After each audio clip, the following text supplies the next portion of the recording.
Based on our poll we conducted, 42% of those drivers say they'll start taking I-5, which could mean another 4,462 cars on the freeway northbound every morning.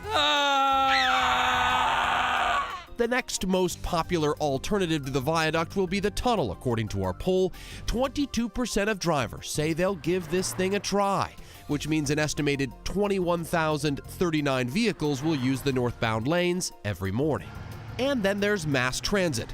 14% of drivers polled tell us they'll start hopping on the train or a bus from now on. Only challenge there, a lot of buses are full. And the remaining 22% say they'll take side streets like 4th, 1st, or Alaskan Way to get downtown now that we've entered a new era of Seattle traffic.